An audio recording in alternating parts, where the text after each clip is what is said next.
எம்முடைய இறுதியான கேள்வி, அந்த மும்மூர்த்திகளில் முதன்மையானவர் யார்? பிரம்மனா, இல்லை சிவனா, இல்லை திருமாலா? எவரும் இல்லை, மனிதன்.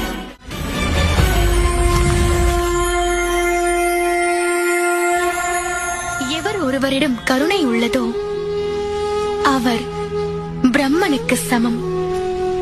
ஏனென்றால் கருணை உள்ளத்தோடு தானே அவர் உலகில் அனைத்தையும் படைக்கின்றார். எவரிடம் தியாகம் உள்ளதோ அவருள் சிவன் இருக்கிறார்.